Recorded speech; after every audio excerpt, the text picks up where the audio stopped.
पाकिस्तान के पूर्व prime minister Imran Khan ने एक टीवी इंटरव्यू में पाकिस्तान के 3 टुकड़ों में हो जाने की बात कही थी। मैं आपको आज कहता हूं पाकिस्तान के 3 हिस्से होंगे।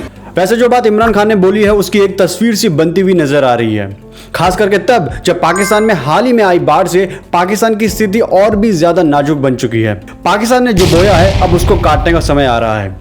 आज नहीं तो कल, कल नहीं तो 1 साल, 5 साल या ज्यादा से ज्यादा 10 साल और। नमस्कार, आप सभी का स्वागत करता हूं मैं अपने YouTube चैनल मलकानी फेयर में। अगर आप इस चैनल पे नए हैं तो प्लीज सब्सक्राइब कर लीजिएगा क्योंकि इस बार की वीडियो बहुत ज्यादा इंपॉर्टेंट होने वाली है। आज बात करेंगे कि शायद अब भारत को अवैध तरीके से कब्जा करके बैठे पाकिस्तान ऑक्युपाइड कश्मीर को लेने के लिए ज्यादा कुछ बड़ा गेम खेलने की जरूरत नहीं पड़ेगी। मतलब बहुत ज्यादा गेम यानी बहुत ज्यादा ऑपरेशन करने की जरूरत नहीं पड़ेगी क्योंकि पाकिस्तान अब उस दलदल में फंस चुका है जहां से निकलने के लिए वो जितना ज्यादा हाथ पैर मारेगा उतना ही धंसता चला जाएगा। जिनको पाकिस्तान की जन्म कुंडली के बारे में नहीं पता या थोड़ा बहुत जानते हो उनके लिए ये वीडियो बहुत ही ज्यादा जरूरी है और ये एक वीडियो पूरा देखने के बाद आपको पाकिस्तान के बारे में बहुत कुछ पता चल जाएगा। वैसे पाकिस्तान वाले भी ये अगर वीडियो देखें, सबसे पहले घबराना नहीं है। इसमें वो सच्चाई है जो पाकिस्तान वालों को थोड़ी सी चुभेगी लेकिन बात एकदम सही होगी। चलिए भी शुरू करते हैं कि किस कारण से पाकिस्तान उस दलदल में अब फंस चुका है। सबसे पहला, पाकिस्तान की आर्थिक स्थिति। पाकिस्तान के ऊपर कर्ज, चाहे वो उसने देश के अंदर से लिया हो या देश के बाहर, बढ़कर के 59.7 ट्रिलियन यानी लगभग 60 ट्रिलियन पाकिस्तानी रुपए हो चुका है, जो कि पिछले साल के मुकाबले बढ़कर के 11.9 ट्रिलियन ज्यादा है। ये दर्शाता है कि पाकिस्तान सबसे खराब स्थिति में है और असहनीय कर्ज के बोझ तले दब रहा है। इंडियन मॉनेटरी फंड ने अपनी रिपोर्ट में कहा है कि एक्सटर्नल डेब्ट यानी वो लोन जो पाकिस्तान ने देश के बाहर से लिया है उसमें 30% से ज्यादा हिस्सेदारी चाइना की है। जून 2022 में पाकिस्तान की डेट टू जीडीपी 89.7% थी। मतलब पाकिस्तान की जीडीपी में कर्ज का 90% तक का हिस्सा है। अगर पाकिस्तान को इतना कर्ज चुकाना है तो उसे और कर्ज लेना पड़ेगा जो वो बाकी देशों से लेता आ रहा है और कर्ज के चक्कर में वो और भी ज्यादा फंसते जा रहा है। फॉरेक्स की बात करें तो अगस्त में ये खबर निकल कर आई थी कि पाकिस्तान के पास 8.385 बिलियन के विदेशी मुद्रा भंडार हैं, जो कि 3 साल में सबसे कम है। मौजूदा विदेशी भंडार की स्थिति के साथ पाकिस्तान 1 या 1.5 महीने तक का ही आयात कर सकता है। कुछ वित्तीय और आर्थिक एक्सपर्ट का अनुमान है कि श्रीलंका के रूप में पाकिस्तान एक आर्थिक आपातकाल और दिवालियापन का सामना कर सकता है, जो कि होता हुआ दिख भी रहा है। पाकिस्तान में सालाना महंगाई दर 2022 के अगस्त में बढ़कर के 27.3% हो गई थी, जो कि 1975 के बाद से सबसे अधिक है और देश में भीषण बाढ़ आने के कारण अब ये आंकड़े और भी ज्यादा बढ़ सकते हैं। पाकिस्तान में खाने पीने से लेकर बिजली, गैस और परिवहन सब कुछ की कीमतें आसमान छू रही है। इस वक्त पाकिस्तान में बहुत ज्यादा महंगाई है। अगस्त 2018 में अमेरिकी डॉलर के मुकाबले पाकिस्तानी रुपए में भी 123 रुपए की भारी गिरावट देखी गई थी, जो कि अब बढ़ करके 230 रुपए से भी ऊपर चली गई है। ऐसा लग रहा है कि पाकिस्तान सरकार और उसके संस्थान अपने नागरिकों के प्रति कर्तव्यों को पूरा करने में बिल्कुल विफल होते जा रहे हैं। अब बात करते हैं पाकिस्तान में आई सबसे भयंकर बाढ़ की। पाकिस्तान अपने इतिहास के सबसे भीषण बाढ़ से प्रभावित हुआ है। लगभग 1500 के करीब लोगों के मारे जाने की खबर है और 3 करोड़ से अधिक लोग विस्थापित हो चुके हैं। ऐसा माना जा रहा है कि 10 लाख से अधिक घर बर्बाद हो चुके हैं। सबसे ज्यादा असर सिंध और बलूचिस्तान में हुआ है। ये शायद पाकिस्तान के लिए ऐसा है जैसे कंगाली में आटा गीला होना। पहले ही पाकिस्तान एक आर्थिक संकट से गुजर रहा है, जो मैं आपको बता चुका हूँ। पाकिस्तान के लिए बहुत बड़ा संकट है। अगर इसका अनुमान लगाया जाए तो पहली बात ये निकल के आती है कि 1/3 पाकिस्तान अभी पानी में डूबा हुआ है। दूसरा ये कि पाकिस्तान को लगभग 40 बिलियन डॉलर यानी 33 लाख करोड़ के आर्थिक नुकसान हो सकता है। तीसरा ये कि अब पाकिस्तान में भोजन की कमी का सामना करना पड़ रहा है क्योंकि करोड़ों रुपए के चावल, चीनी और गेहूं पहले ही बर्बाद हो चुके हैं बाढ़ के कारण। चौथा, पाकिस्तान में 6600 किलोमीटर से अधिक की सड़कें और 265 से भी ज्यादा पुल क्षतिग्रस्त हो गए हैं, जिससे सप्लाई चेन में भी बहुत बड़ा असर पड़ रहा है। पांचवा, पाकिस्तान में अब डेंगू और मलेरिया के केसेस बढ़ते ही जा रहे हैं, जो कि स्वाभाविक भी है। कपास की फसल जो पाकिस्तानी उद्योग और निर्यात के लिए बहुत महत्वपूर्ण है, बुरी तरह से प्रभावित हुई है। सिंध में लगभग 80% फसलें जो पाकिस्तान के कपास के उत्पादन का लगभग 30% उत्पादन करती हैं, नष्ट हो गई हैं। बाढ़ से पाकिस्तान सरकार के लिए अपने व्यापार घाटे के लक्ष्य को कम करने का बहुत मुश्किल हो जाएगा क्योंकि पहले ही देश में बर्बाद हुई फसलों के कारण उसकी क्षतिपूर्ति करने के लिए भोजन का आयात करना होगा। और कपास के आयात के लिए भी विदेशी मुद्रा की आवश्यकता होगी, जो पहले ही बहुत कम है। इंडियन मॉनेटरी फंड ने यह चेतावनी भी दी है कि बढ़ती हुई महंगाई के कारण लोगों में विरोध और अस्थिरता पैदा होगी। बाढ़ में लंबे समय तक जलमग्न होने के कारण वहां की जमीन को सर्दियों की फसल जैसे कि गेहूं, कपास, तिलहन और बड़ी संख्या में सर्दियों की सब्जियां लगाने के लिए अनुपयुक्त बना दिया है। पाकिस्तान के योजना मंत्री एहसान इकबाल ने कहा है कि पाकिस्तान को उम्मीद है कि अभूतपूर्व बारिश और बाढ़ के नुकसान के कारण वित्त वर्ष 2022-23 के लिए उसने अपने सकल घरेलू उत्पाद यानी जीडीपी की विकास दर के अनुमान को 5% से घटाकर 3% कर दिया है, जो कि होना ही था। पाकिस्तान में बाढ़ के कारण आप देखेंगे कि हाई क्लास लोगों को बहुत ज़्यादा प्रभावित नहीं किया होगा, लेकिन अर्थव्यवस्था पर एक प्रभाव छोड़ा होगा जो पाकिस्तान को मिलने वाली किसी भी राहत से भी बदतर होगा। अभी हाल ही में संयुक्त राष्ट्र महासचिव के अध्यक्ष पाकिस्तान में थे। उन्होंने पाकिस्तान को बाढ़ से पुनर्वास और वसूली के लिए बड़े पैमाने पर वित्तीय सहायता की जरूरत बताया। लेकिन अब आप देख रहे होंगे कि बहुत सारे देश जो पाकिस्तान की खुलकर मदद करते थे अब उतनी ज़्यादा मदद नहीं कर रहे हैं, क्योंकि वो पहले ही पाकिस्तान को बहुत ज़्यादा पैसा दे चुके हैं। क्या भारत भी पाकिस्तान की मदद करेगा? बिल्कुल, लेकिन अगर पाकिस्तान सहायता मांगे तो ना।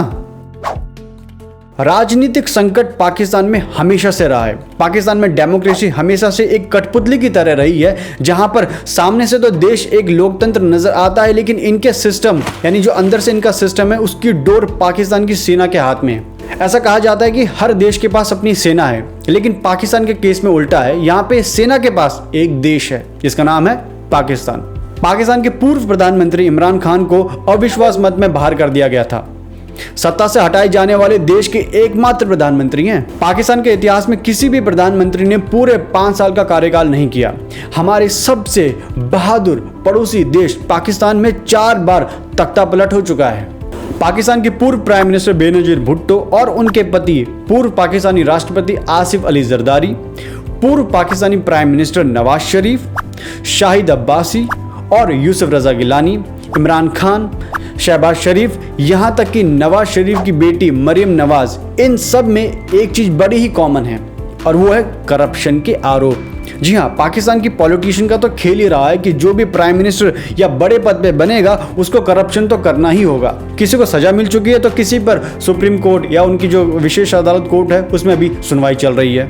यानी पाकिस्तान में आप देखें तो मेन जड़ या रूट कॉज अगर देखा जाए तो वो पॉलिटिशियन भी हैं जो पाकिस्तान को बर्बाद कर रहे हैं। कभी कभी तो बहुत ज़्यादा अफसोस होता है कि पाकिस्तान हमारे ही देश से टूटा हुआ एक ज़मीन का टुकड़ा है जिसमें इतनी ज़्यादा बर्बादी हो रही है। खैर, अब क्या कर सकते हैं, जो होना था वो हो चुका है। ऐसी कहावत है कि जो दूसरों के लिए गड्ढा करता है वो खुद उसमें गिरता है। जी हाँ, ऐसा ही पाकिस्तान के साथ हो रहा है। किस केस में? अफगानिस्तान तालिबान और पाकिस्तान तालिबान। जी हाँ, जिसे पाकिस्तान कहता है गुड तालिबान बैड तालिबान। अरे भैया, ऐसा कुछ नहीं होता है। तालिबान तालिबान है, उसकी फिलॉसफी एक ही है। चलिए अब इस चीज़ को समझते हैं। देखिए, पाकिस्तान और अफगानिस्तान के बीच 2640 किलोमीटर की इंटरनेशनल बॉर्डर यानी सीमा है, जिसको दुरंत लाइन कहा जाता है। 1893 में अंग्रेजों ने उस वक्त अफगानिस्तान के आमिर अब्दुल रहमान खान के साथ एक समझौता में ये सीमा बनाई थी। उस समय तो पाकिस्तान नाम की कोई देश ही नहीं था। 100 साल से भी ज़्यादा हो चुके हैं अब इस बॉर्डर को। तो अब आप बोल रहे हैं इसमें दिक्कत क्या है? दिक्कत है दोनों देशों में पाई जाने वाली पश्तून लोगों की आबादी। पश्तून? जी हाँ, पाकिस्तान में सबसे ज्यादा पंजाबी लोग हैं और अफगानिस्तान में सबसे ज्यादा पश्तून लोगों की आबादी है। जैसे अंग्रेजों ने पंजाब, जो कि 1947 से पहले एक ही था, एक सीमा रेखा यानी बॉर्डर लाइन डालकर दोनों तरफ की फैमिलीज को अलग कर दिया था, या ये कह सकते हैं दोनों देशों के बीच एक दरार डाल दी थी। ठीक वैसा ही अफगानिस्तान के साथ हुआ था। ये आप मैप देख सकते हैं, इसमें साफ साफ दिख रहा है कि पश्तून लोगों की आबादी अफगानिस्तान और पाकिस्तान में कहां तक बसी है। तालिबान सत्ता में हो या फिर पुरानी अशरफ गनी की सरकार, वो सभी इस रेखा को एक ऐतिहासिक गलती मानते हैं जो अंग्रेज करके चले गए थे, और इसे बिल्कुल भी नहीं मानते हैं। तालिबान ने कहा है कि अफगानिस्तान पाकिस्तान द्वारा दुरंत रेखा पर बनाई गई बाढ़ का विरोध कर रहा है। यानी अफगान तालिबान ये कहता है कि दुरंत लाइन के उस तरफ जो लोग हैं उनके बीच में कोई बाढ़ नहीं होनी चाहिए, मतलब उनके बीच में कोई बॉर्डर नहीं होना चाहिए। क्यों? क्योंकि वो सारी की सारी फैमिलीज एक ही थी। अब बोलो, उस वक्त तो बड़ा कह रहे थे तालिबान आएगा, तालिबान अच्छा है, तालिबान को मान्यता दो। अब देखो तुम्हारे ऊपर कैसे पड़ेगा ये सारी चीजें। पिछले साल दोनों देशों के सैनिकों ने इसी लाइन को लेकर फायरिंग तक कर दी थी। जो कि अभी तक चल रही है। 15 सितंबर को भी ये रिपोर्ट आई थी कि बॉर्डर पर गोलियां चली है, जिसमें पाकिस्तान के 3 सैनिकों की मौत हो चुकी है। पाकिस्तान इसे कानूनी रूप से अंतर्राष्ट्रीय सीमा मानता है और बाड़ लगाने को जरूरी बताता है, क्योंकि इसका 90% तक का काम पाकिस्तान द्वारा पूरा कर लिया गया है। अफगानिस्तान के पास इसकी वास्तविकता को स्वीकार करने के अलावा कोई विकल्प नहीं बचा, ऐसा पाकिस्तान कहता है।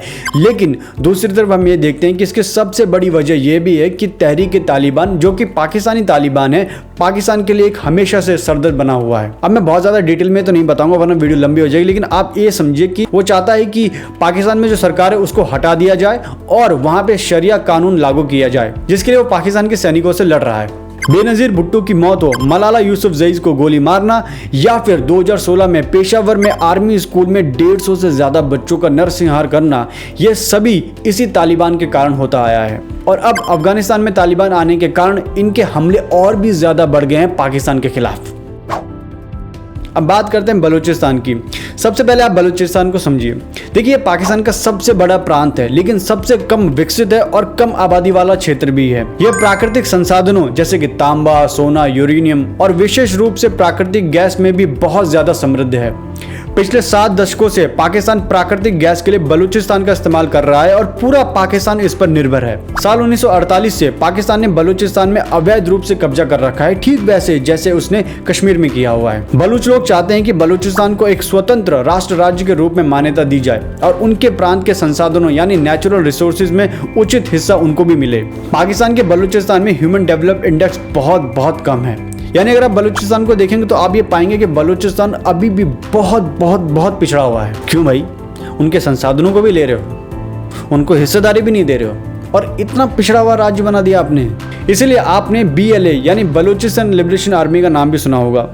ये एक मिलिटेंट ऑर्गेनाइजेशन है जो बलूच स्वतंत्रता के लिए लड़ रहा है। बलूचिस्तान लिबरेशन आर्मी और पाकिस्तानी सैनिकों के बीच संघर्ष की न्यूज आपने सुनी होगी, जो हमेशा से चली आ रही है, जिसने पाकिस्तान की सेना और चीन की नाक में भी दम कर रखा है। चीन, जी हाँ, अब बताता हूँ कैसे। चीन पाकिस्तान आर्थिक गलियारा यानी CPEC बलूचिस्तान से होकर गुजर रहा है, जो सीधे ग्वादर पोर्ट यानी ग्वादर बंदरगाह से जुड़ेगा। जी हाँ, ये वही बंदरगाह है जिसे 2013 में पाकिस्तान ने चाइना को दे दिया था कि भैया आप इसे ऑपरेट करिए, मतलब दिया नहीं था, ऑपरेट करिए कि हम नहीं चला पाएंगे। और मुझे लगता है जिस तरह से वो कर्जा नहीं चुका पाएगा, हो सकता है कि श्रीलंका की तरह हम्बनतोटा पोर्ट, जैसे श्रीलंका ने हम्बनतोटा पोर्ट दिया था ना, वैसे ये भी बोलेगा भाई एक काम करो ग्वादर पोर्ट ले लो।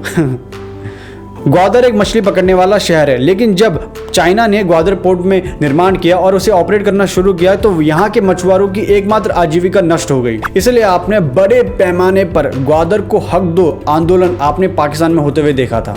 बलूच विद्रोहियों ने 1947 के बाद कम से कम 5 बार पाकिस्तानी सेना के खिलाफ विद्रोह किया है, लेकिन पाकिस्तान ने विद्रोह को हमेशा क्रूरता से दबा दिया। नवाब अकबर खान बुगटी, डॉक्टर साजिया खालिद, न जाने इतने कितने सारे बलूचिस्तान के लोग हैं जिन्होंने पाकिस्तानी सैनिकों की क्रूरता को देखा है। BLA ने बलूचिस्तान के पंजगुर और नौशकी जिलों में सेना के 2 चौकियों पर भी हमला किया था। CPEC परियोजनाओं की रखवाली कर रहे पाकिस्तानी सुरक्षा बलों पर भी हमले की न्यूज सुनी गई है अभी हाल ही में। और अब चाइना के नागरिकों पर भी हमले होने शुरू हो गए हैं, जिसका चाइना ने कड़ा विरोध जताया है। 2016 में अपने स्वतंत्रता दिवस के भाषण में प्रधानमंत्री नरेंद्र मोदी ने वह किया जिसकी पाकिस्तान कभी कल्पना भी नहीं कर सकता था। उन्होंने पाकिस्तान का जिक्र किए बिना बलूचिस्तान के लोगों का शुक्रिया अदा किया। पाकिस्तान बलूचिस्तान में आंदोलन को अपनी राष्ट्रीय अखंडता के खतरे के रूप में देखता है। वैसे अजीत डोभाल जी का इंडिया का डिफेंसिव मोड से डिफेंसिव ऑफेंस वाली बात तो आपने सुनी होगी, जिसमें वो बलूचिस्तान का भी जिक्र करते हैं। नहीं सुनी तो मैं सुना देता हूँ। Pakistan's vulnerability is many times higher than of India. Once they know that India has shifted its gear from the defensive mode to defensive offense, they will find that it is unaffordable for them. You can do one Mumbai, you may lose Balochistan. There is no nuclear war involved in that. There is no engagement of troops. If you know the tricks, we know the tricks better than you. अब आप सोच रहे होंगे कि अगर ये सारी की सारी चीज़ें हो जाएंगी तो क्या पाकिस्तान की सेना चुप बैठी रहेगी? देखिए, इसका जवाब भी इमरान खान ने दे दिया है। चीजें महंगी, डिफॉल्ट की तरफ जा रहा है पाकिस्तान। अगर हम डिफॉल्ट कर जाते हैं इसका मतलब पाकिस्तान बैंकरप्सी की हो जाता। सबसे बड़ा इदारा कौन सा है जो हिट होगा? पाकिस्तानी फौज। आज भारत दुनिया भर के और खास करके दक्षिण एशिया में विकास की दृष्टि से बहुत ही ज्यादा मजबूत देश है। एक जिम्मेदार देश होने के नाते अपने आसपास के देशों के साथ सहयोग को लेकर हम आगे बढ़ रहे हैं। जैसा कि हमने श्रीलंका के केस में देखा था, जहां भारत ने अपनी पड़ोसी होने का सच्चा धर्म निभाया है और बांग्लादेश भी यह समझ चुका है कि दुनिया के सबसे तेजी से बढ़ती हुई अर्थव्यवस्था के साथ होना उसके जियोपॉलिटिक्स में कितना फायदा कर सकता है।